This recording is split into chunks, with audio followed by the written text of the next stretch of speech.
Olá a todas e a todos, sejam bem-vindos aqui mais uma vez à nossa série de entrevistas do Laboratório de Ecologia e Evolução de Plantas da Universidade Federal de Viçosa, em Minas Gerais. Eu sou o Miguel, pesquisador colaborador aqui, e hoje eu tenho um prazer enorme de estar recebendo a professora pesquisadora Patrícia Morellato.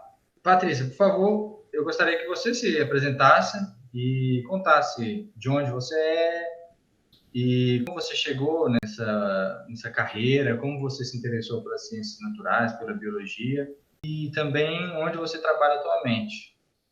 Bom, o Miguel já falou, é um prazer estar aqui.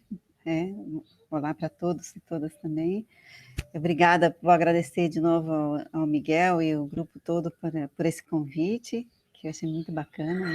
E eu queria, então, assim, o que eu posso fazer? Eu sou professora atualmente, eu trabalho na Unesp. Assim, eu sempre tive interesse em biologia e em história natural, desde pequena. Nunca fiz isso de forma sistemática. Mas quando eu já estava com uns 14 anos de idade, na minha época, tinha muitos filmes do Jacques Cousteau. Então eu queria fazer biologia, e aí eu achava que eu queria fazer biologia e ser bióloga marinha. Mas se você falar com pessoas da minha geração, a maioria vai dizer isso para vocês. E aí eu fui fazer, de fato, biologia. Eu nunca me demovi dessa ideia. E na época que eu ia fazer biologia, as pessoas pensavam, mas por que você não vai fazer, então, medicina, né? Tem sempre essas perguntas engraçadas, né? Mas, enfim, ainda mais uma família de médicos como a minha. Mas eu fui fazer biologia e eu sabia que eu queria fazer biologia e queria fazer pesquisa. Eu já tinha essa... Então, eu acho que isso é uma sorte, quando a gente tem essa... tão jovem, tem esse insight, assim, essa ideia do que você quer, de fato, fazer. Né? Mas ao entrar na faculdade, eu fui fazer o USP, eu entrei na USP em São Paulo, eu sou de São Paulo, e fui fazer a USP, e lá, estando na faculdade, embora eu achasse, quando eu comecei a fazer o curso de biologia, a minha inclinação era zoologia e obviamente tentar ir para a biologia marinha, a verdade é que eu acabei me encantando com as plantas. E fui, então, fiz estágio na botânica, e acabei depois fazendo um estágio quando eu tive ecologia vegetal. Eu tive a sorte de ainda ser estudante do Leopoldo Coutinho, que talvez muitos conheçam, que é um nome famoso sobre a ecologia do Cerrado. Aí eu falei, eu já sei o que eu quero fazer ecologia de plantas. E foi exatamente isso que eu fiz estágio, depois da USP, o próprio Coutinho, que foi meu professor, o Léo, falou, olha, se você ia para a Unicamp, porque você gosta de ecologia e evolução, e lá é que eles trabalham com isso, eu fui para a Unicamp, e fiz, de fato, o meu mestrado e o meu doutorado lá. E depois prestei concurso e fui ser professora na Unesp. Então, a verdade é que eu conheço, de certa forma, todas as 3 universidades estaduais de São Paulo. Então, isso também é uma sorte, poder passar. E nesse caminho também conheci muitas pessoas. E hoje eu trabalho, então, sou professora já titular dentro da universidade lá da Unesp. E a minha pesquisa é com padrões temporais recorrentes no ciclo de vida das plantas, que a gente chama de fenologia. Então, eu trabalho com isso, mais com diferentes pontos de vista, desde o começo da minha carreira, e com interações também planta-animal, associadas, mas sempre associadas a padrões temporais, coisas que mudam com o tempo. Então, eu sempre falo que o tempo é tudo, né? Time is everything. Então, eu acho que essa é da minha linha do tempo, e eu trabalho exatamente com a linha do tempo dos sistemas naturais, essa organização temporal do sistema que me fascina. Quando uma planta floresce, por que ela perde folha, quando ela vai começar a produzir frutos, por que ela, né, brota, por que atrasou a brotação e não, se isso está relacionado com o quê. Então, esse é o meu trabalho. Muito interessantes essas perguntas em relação ao tempo, né? E como é a variação do tempo e a resposta dos organismos a períodos, né? Então, assim, você gostaria de falar um pouco mais das suas linhas de pesquisa atualmente? E Sim, claro. você atua em algum programa de pós-graduação? Quais são eles? Então, eu atuo no programa de pós-graduação, agora já há muitos anos, da Unesp. A gente tem um programa de pós-graduação em Biologia Vegetal e um outro programa que é mais recente, que é em Ecologia e Biodiversidade. Então, eu atuo nesses 2 programas de pós-graduação. Eu comecei trabalhando muito com esses padrões fenológicos, que esses ciclos de vida recorrente das plantas, né? desde o início, no meu mestrado, no meu doutorado, e comecei a minha carreira pesquisando com isso. Mas eu evoluí para várias linhas de pesquisa dentro dessas linha central, que é trabalhar com o eixo temporal dentro da ecologia, que hoje em dia até a gente já tem, né, mais pessoas aceitando que essa é uma chamada ecologia temporal, né, que é a fenologia.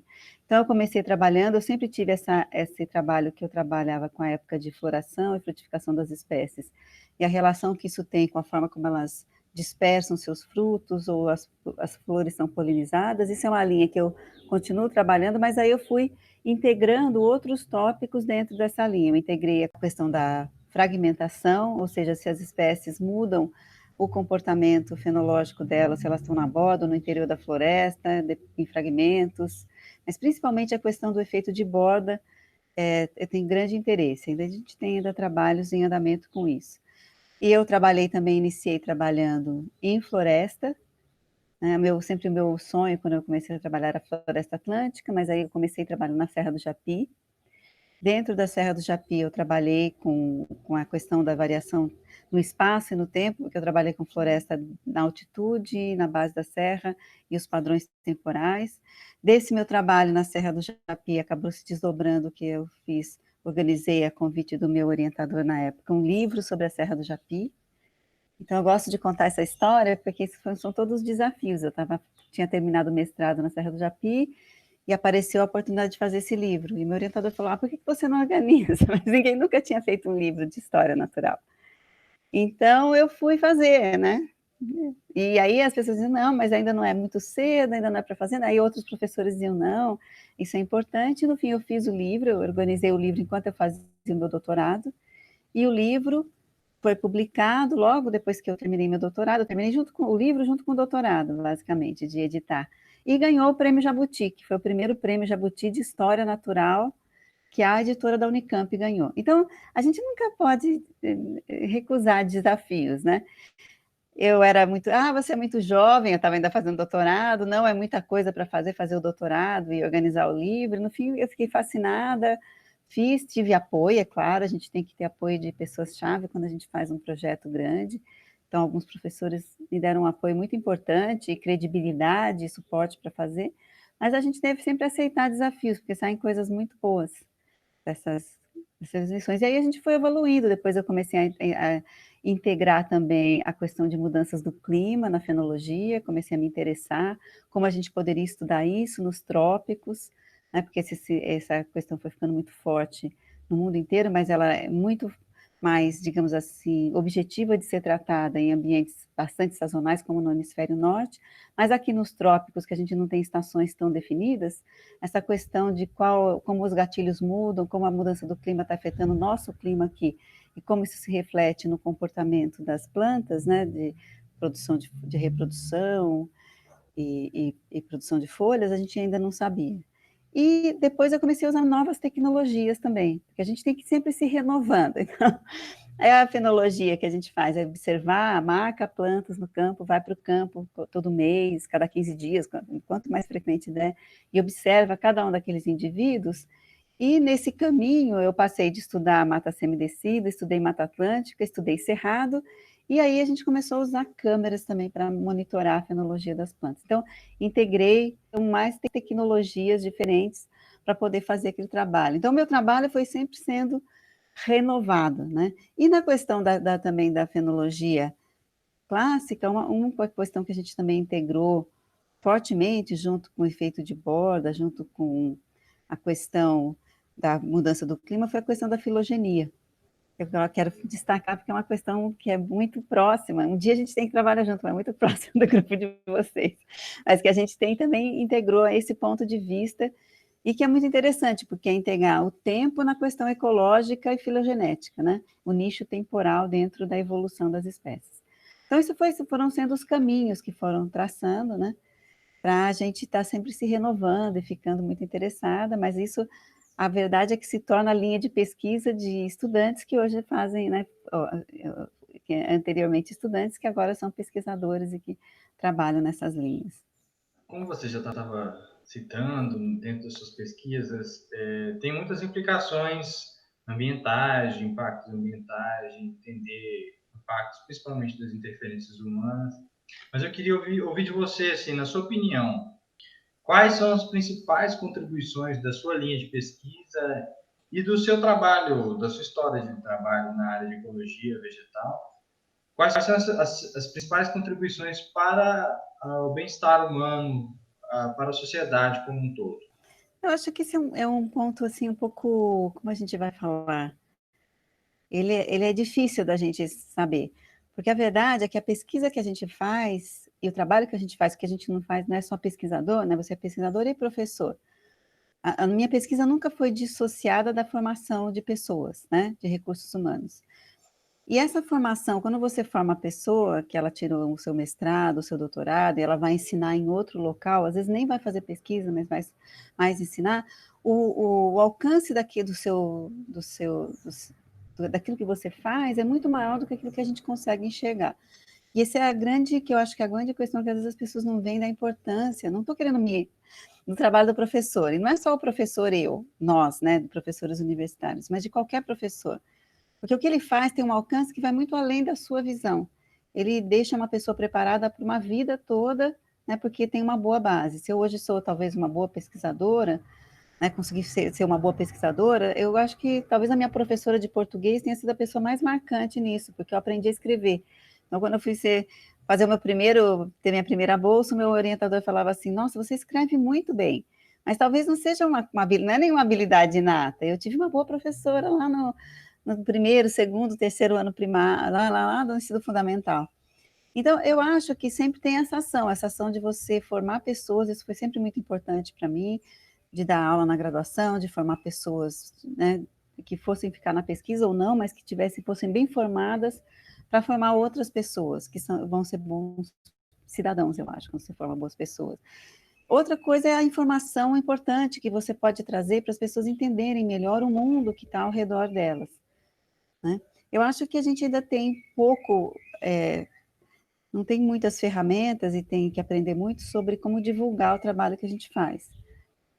Mas se você faz um trabalho e consegue alcançar algum desse público que consegue entender, por exemplo, eu respondo muito perguntas de por que esse ano o IP floresceu mais cedo? Então, através de uma pergunta que vem do entorno da pessoa, você consegue trazer para ela conceitos grandes. Não adianta eu falar, às vezes, do que está acontecendo, talvez no Pantanal, na Amazônia, e talvez às vezes não toca a pessoa tão perto, mas se você fizer ela entender por que o IP, que ela sempre via florescer em agosto, esse ano floresceu em julho, ou foi florescer só em setembro, e ela quer entender por quê, e você fala, olha, isso aqui são mudanças que acontecem no clima. Pode ser mudanças só sazonais, mas pode ser mudanças do clima, e isso pode afetar. Então, isso trazer a realidade da ciência para perto da pessoa, para o entorno dela, é o que vai fazer ela entender. Então, é isso que eu tenho procurado fazer mais, é essa conversa, né? Eu ainda acho que essa é uma questão importante, que eu gostaria de fazer mais, né? Essa é uma das metas que eu tenho, de poder expandir mais essa questão da interação com o público, com a sociedade. Eu já trabalhei uma época com crianças, esse é um trabalho muito gostoso, quando eles estão assim, do primeiro ao quarto, quinto ano do ensino fundamental, é maravilhoso. E esse professor com quem eu trabalhava, ele falava, antes dos hormônios, a cabeça está aberta, eles estão assim, muito, muito interessados, e eles aprendem, eles entendem, eles fazem conexões, então é muito bom. Óbvio que eu também gosto de crianças, mas eu trabalhava com as crianças e com os professores dessas crianças. Então, são várias estratégias. Eu não consegui continuar, porque a carreira da gente também não dá tanto espaço. Você tem que fazer várias coisas, não tem espaço de fazer tudo. Então, a gente tem que ir usando alguns meandros e vai e volta. Você vai e depois volta. Mas eu acho que esse é o que eu tenho tentado fazer nesse sentido de fazer a pesquisa alcançar. E quando tem uma oportunidade de divulgar, fazer um filme, uma divulgação, a gente tem feito. Então, recentemente, esse ano, a gente fez com a revista FAPESP um filminho que mostra como que a gente fez a pesquisa com o gambá que poliniza a flor. Isso é legal porque aí as pessoas veem o gambá de outro jeito. Às vezes eles têm medo do gambá, acho que o gambá é um bicho mau, alguma coisa assim. É um bicho tão fofo que, né, poliniza a flor, come fruto, dispersa semente. Então, essa é uma coisa interessante, teve um alcance muito grande, muitas pessoas ficaram encantadas com a história, e entenderam, né, um pouco né? Dessa coisa da história natural, de entender a função dos animais, ou por que eles são importantes, e por que a gente fala que tem que ter a biodiversidade, tem tantas interações, e que a gente não pode perdê-los, porque afeta, é uma corrente, né? Uma perda afeta a outra, né?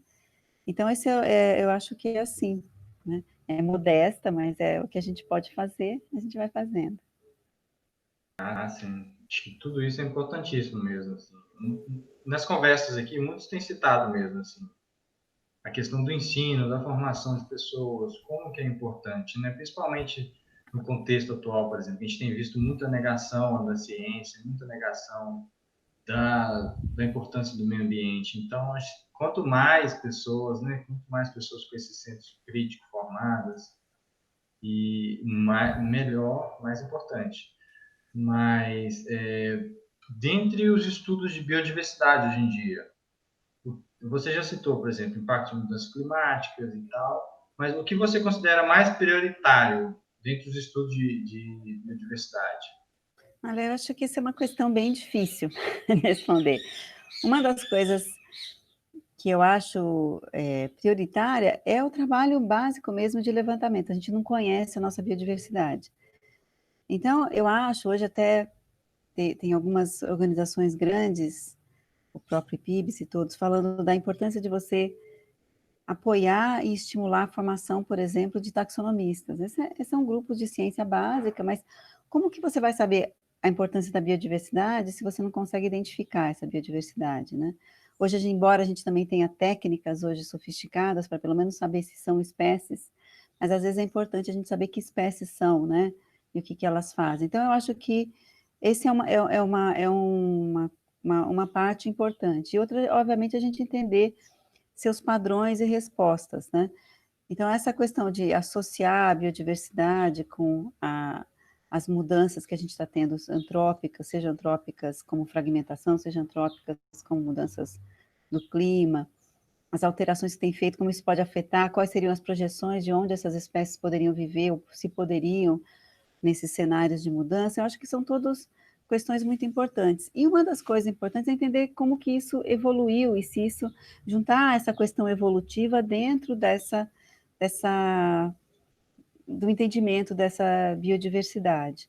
Eu que trabalho, por exemplo, com interações e essa parte temporal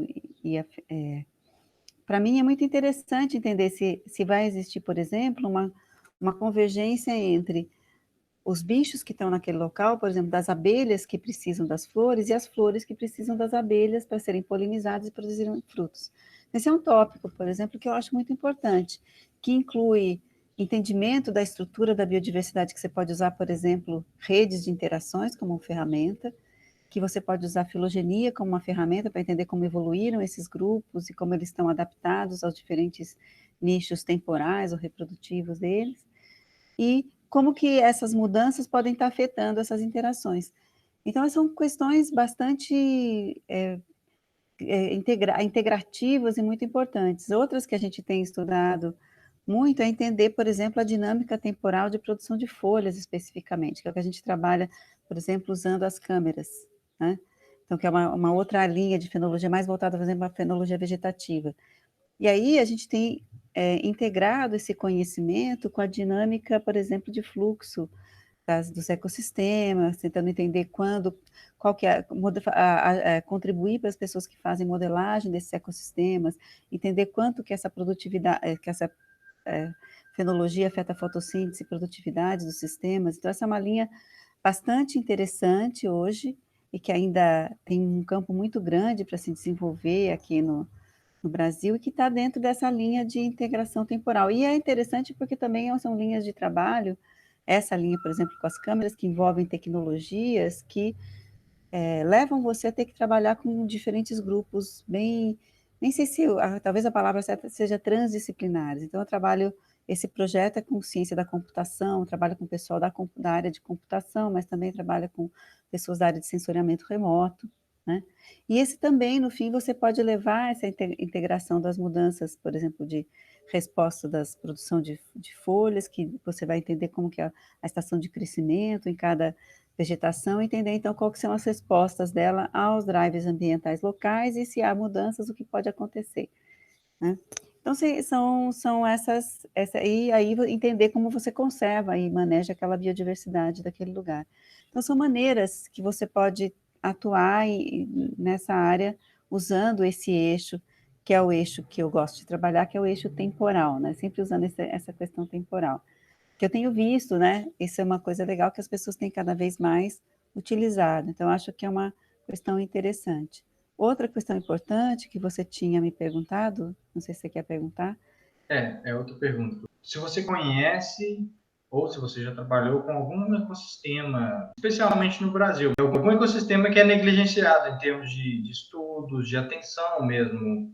Bom, eu, recentemente, esse projeto ainda está andando, nós participamos de um projeto que chama Nordeste, a ecologia para uma região negligenciada, né?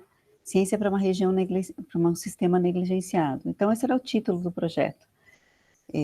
O título principal era Nordeste. Esse projeto foi feito com a gente, com várias universidades aqui em São Paulo, com várias universidades no Nordeste, Embrapa, inclusive também, não só a Universidade Federal de Pernambuco, Rural de Pernambuco, de Ceará, várias, Piauí, e também com a Universidade de São Paulo, a Unesp, que é a universidade onde eu trabalho, né, em Rio Claro, e com uma colaboração com a UNERC, né, então com a Imperial College em Londres, né, e com o Botanical Garden, Royal Botanical Garden de Edimburgo, na verdade, que foi o contribuidor mais forte. Então, a gente teve esse projeto, foi fazer parcelas e fazer um inventário da caatinga, principalmente da caatinga, mas também das vegetações transicionais,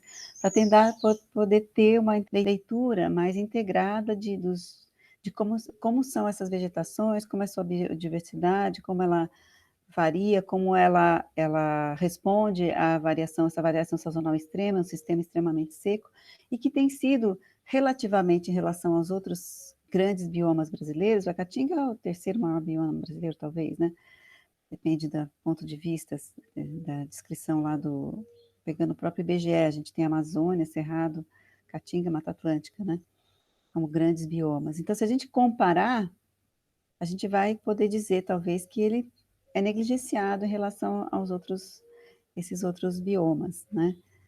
Usando essa terminologia do IBGE. Então, eu acho que esse é eu fiquei encantada, eu acho que a Caatinga é linda e é fascinante, é uma vegetação maravilhosa, o Nordeste todo é maravilhoso, o Nordeste como região, como cultura e como ecologia também. Então, acho que por todos os pontos de vista, para mim foi fundamental participar desse projeto, estar participando, né? E a gente está fazendo uma avaliação com uma rede de câmeras também dos padrões sazonais, colaborando com o pessoal que vai fazer a modelagem das respostas, dessa vegetação, como ela muda em relação às questões hídricas, que são muito severas, né? E vai desde a Caatinga lá, toda a Caatinga, até o norte de Minas Gerais com as matas secas. Então, a gente vai ter um entendimento bastante grande dessa região ainda pouco não tão estudada. Não que não tenham grupos de pesquisa sensacionais no Nordeste, mas eu acho que não tem o aporte de gente que se a gente comparar, por exemplo, com a Amazônia, né?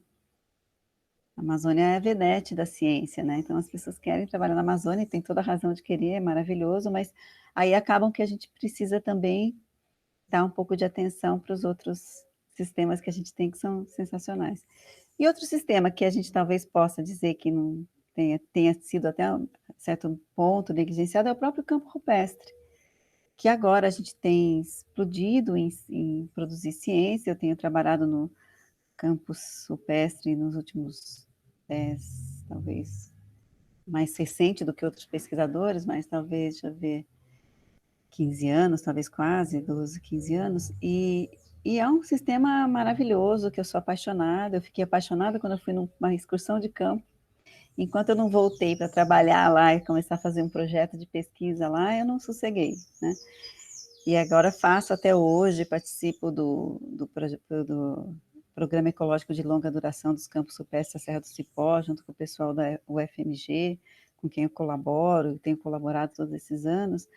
Então, eu acho que é um ecossistema também que cresceu muito a pesquisa nele, mas também que sempre teve pesquisa, mas talvez não naquela volume que talvez fosse necessário, uma riqueza de espécies, né, uma diversidade fabulosa, um sistema que a gente acredita que é um sistema diferente, que é um sistema antigo, né, que é tamponado pelo clima, mas com uma diversidade de espécies muito alta, e por outro lado a gente tem a restrição dos solos, que são mais inférteis, uma paisagem fascinante, e muito ameaçada, porque está dentro de uma área em que você tem mineração, né, são montanhas que têm minério, então tem todo esse contraditório também, e então eu acho que são sistemas que o último que eu trabalhei foi agora a Caatinga, mas eu vim trabalhando floresta semidecido e Mata Atlântica, e depois Cerrado, e aí vim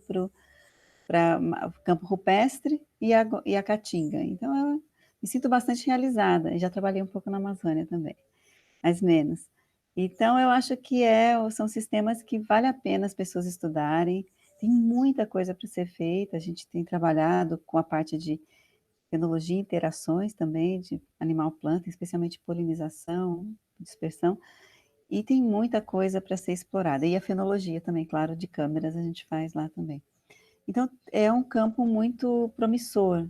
A gente tem agora alguns trabalhos que a gente está concluindo agora, mais na área de interações, que estão ficando muito interessantes também, mostrando a riqueza dessas interações, quanto elas podem estar definindo a diversidade na paisagem. Então, eu acho que são muitos locais, então se a pessoa é aqui de Minas Gerais, acho que ela tem muita coisa para fazer aí em Minas mesmo, todos esses campos e montanhas, né? E nas transições também, entre campo e floresta, essas áreas ecotonais, é uma área fascinante de trabalho. Patrícia, então, o que você acha mais prioritário para se conhecer melhor e proteger melhor esses ambientes que você citou? O que você acha que é necessário? Olha, eu acho que talvez tem que ter uma ação integrada, uma que seja, que tenha, de um lado, obviamente, a formação, ou talvez o estabelecimento de algumas unidades a mais de conservação, eu acho que isso é importante. Sempre as unidades de conservação, elas são um marco regulatório do uso do espaço, e aí elas têm também a sua zona de entorno que tem que ser regulada, então tudo isso leva a um cuidado maior com o ambiente, traz a atenção das pessoas, né?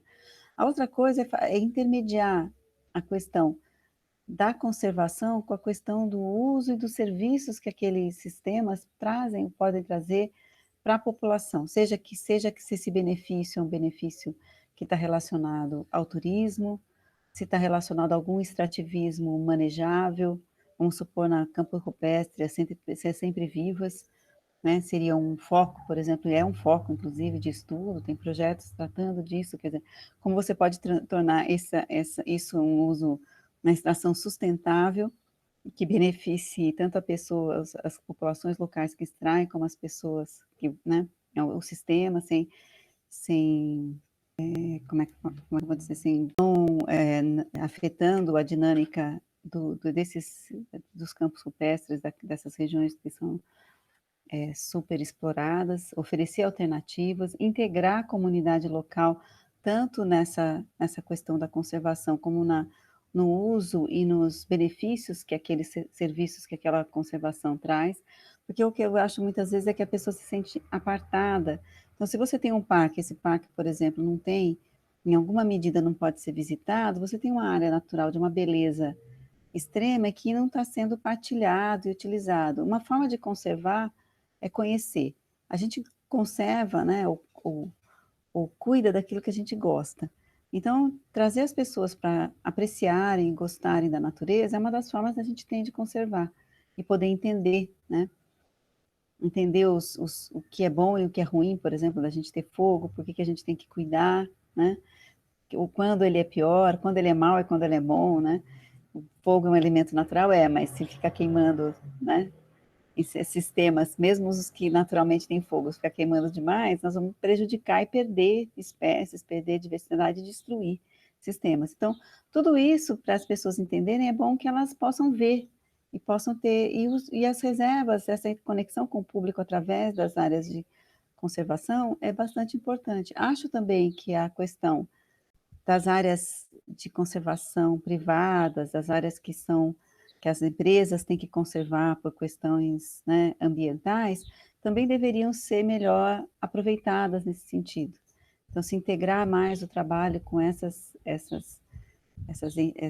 companhias ou essas áreas público-privadas ou privadas que poderiam também oferecer mais para a pesquisa e mais também para o público. Então, acho que essa integração, ela tem que começar a ser feita. E não é um trabalho só do professor da universidade, é um trabalho conjunto com a sociedade, com os órgãos públicos, com a sociedade civil, mas eu acho que talvez esse seja o melhor caminho para a gente conseguir um resultado bom de conservação e de envolvimento das pessoas.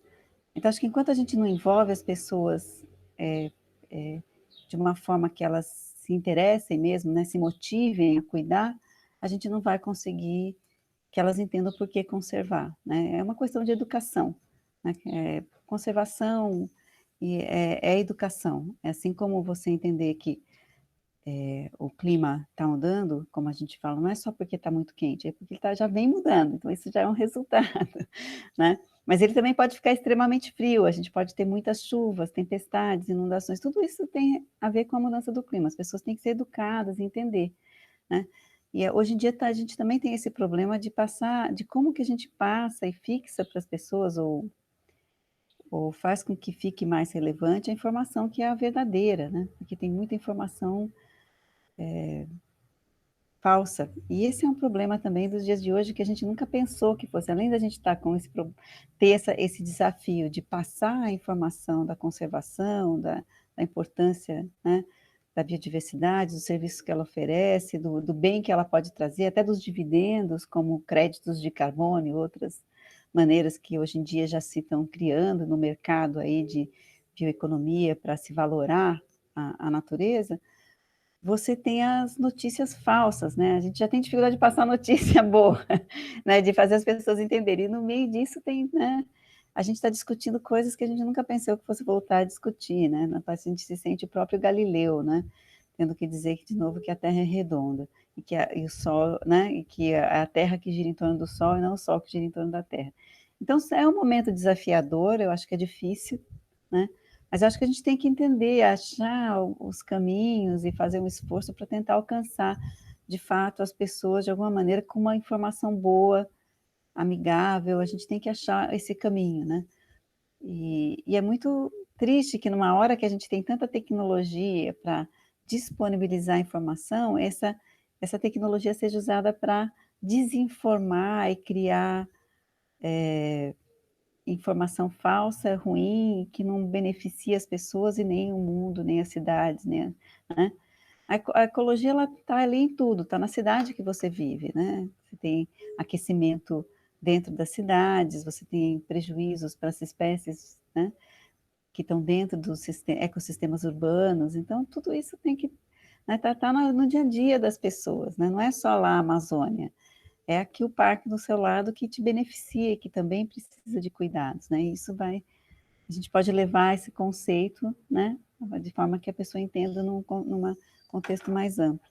Mas então acho que esse é talvez o maior desafio que a gente tem agora, né? É como passar essa informação e como sobreviver às fake news, né? Fazer com que a gente não seja afogado por essa onda de desinformação, né? Exatamente, é. São desafios que às vezes a gente não esperava, mas são cada vez mais assim, motivações também para a gente continuar trabalhando com o que a gente acredita, né? Uhum. Bom, Patrícia, para a gente ir finalizando, então, gostaria que você deixasse alguma mensagem, assim, se você tem algum conselho, principalmente para estudantes, especialmente também estudantes e jovens pesquisadores, pessoal da pós-graduação. Teria alguma mensagem, algum conselho, ou algum simplesmente conteúdo que você gostaria de passar? Bom, eu acho que a principal coisa que se tem de pensar agora é que as fases difíceis a gente vai ter sempre, então não desistir. Sempre há uma saída, sempre há um caminho, sempre existe uma possibilidade da gente crescer, conseguir uma oportunidade, é uma bolsa, é um trabalho. Não desista do seu trabalho, não desista do seu sonho, sempre é possível a gente conseguir. Quando eu cresci sob o governo militar, quem poderia dizer que depois ia ter abertura, que eu ia votar, né? Então, fases ruins acontecem, já aconteceram também na ciência, né? Da gente não ter bolsa, da gente não ter, né? Não ter possibilidade, parecer que não tem possibilidades, não vai ter financiamento, não vai ter dinheiro, mas elas aparecem, elas voltam, até são ciclos, e quando a gente está na fase mais ruim do ciclo, a gente sempre acha que não vai ter uma fase boa. Mas eu acho que a gente persistir, procurar as pessoas, buscar caminhos, sempre há possibilidades. Eu acho que a gente sempre, às vezes a gente acha que um caminho fecha, abre outro, né? A filosofia oriental diz que quanto maior o verso, maior o dorso, né? Quanto maior o problema, melhor vai ser a solução e mais ampla, né? Então talvez seja isso mesmo que a gente tem que pensar. E não desistir das coisas que você gosta, procurar, conversar, buscar os professores que você acha que pode te ajudar, você entendeu? Conversar, escrever, se você não sabe o que você faz agora, escreva o trabalho do seu doutorado, você entendeu? Busque colaborações, converse com seus amigos, participe. Eu acho que essa é uma forma hoje de você tentar se manter motivado para a sua carreira, para o que você tem que fazer. Existe um lugar muito importante para as pessoas hoje trabalharem em várias frentes, né? Se a gente pensar, você fala assim, olha, não sei se depois eu vou fazer, olha, pode ser que você pode trabalhar né, em, em objetivos do desenvolvimento sustentável, mais voltado né, com outras organizações, mas a gente precisa de gente formada, antenada, bem estruturada para poder trabalhar, né, e fazer a gente poder avançar, porque não é só a questão de fazer a ciência, é fazer a ciência chegar nas pessoas, então existem vários caminhos, e são cientistas que estão fazendo isso também muitas vezes, ou pessoas que se formaram e se dedicaram a ter uma especialização nessas áreas, então participar desses grandes, hoje a ONU, a Organização pela Fome da ONU ganhou um Nobel, não foi, da Paz? São pessoas comuns que estão lá trabalhando, às vezes pessoas que foram fazer um trabalho, se encantaram com outros, foram fazer uma especialização, então é assim que a coisa funciona, a gente não pode desistir, essas pessoas não desistiram, foram lá trabalhar com a fome, sei lá, em Moçambique, então às vezes a gente tem que ter um pouco de, tentar pensar que são, eu estava bem desanimada, e outro dia a gente fez um webinar e um colega falou bem isso, falou, gente, a gente já teve tão pior, a gente não tinha espaço para nada, não tinha financiamento, não conseguia nem fazer um debate, hoje em dia a gente tem espaço para fazer um debate, está fazendo pesquisa, está conseguindo, de um jeito ou de outro, que a ciência vingue, que a gente caminhe, a gente tem uma ciência de alta qualidade, com bons estudantes, com programas interessantes, então a gente vai conseguir. Então acho que a gente tem que pensar nesse lado, né? Às vezes pensar um pouco nesse ponto de vista que são ciclos e que a gente tentar permanecer forte na fase difícil é o que vai diferenciar a gente, né? E tentar manter a cabeça erguida e pensar que, assim, eu gosto de pensar que as portas estão abertas e que se as pessoas quiserem vir conversar, escrever, eu estou sempre aberta e sempre buscando novas interações e novos conhecimentos. Ele vem das pessoas, principalmente. Essa sua atividade, por exemplo, é muito legal. Eu fui assistir o meu amigo Carlos Pérez falando, outros colegas. É muito legal, que eu não conhecia, mas conhecia o trabalho, então é bacana também. Isso traz um pouco de inspiração para as pessoas, né? Tem muita coisa, muitos grupos jovens começando agora, trabalhando muito, então acho que tem muita coisa boa aí ainda por vir. Sim, muito legal, Patrícia. Muito obrigado pelas suas palavras, pelo seu tempo que você dedicou aqui à nossa conversa e agradeço imensamente em nome aqui do laboratório e da UFV também, da Universidade Federal de Viçosa, e esperamos então que em breve possamos que as coisas melhorem, a situação melhore, né? Sim. Vamos, a gente vai seguindo em frente. Tem que ser Muito assim. obrigado então, viu? Obrigada a vocês, parabéns pela iniciativa, obrigada, Miguel, e todos aí do laboratório. Um abração. Obrigado, tchau, tchau. Tchau, tchau.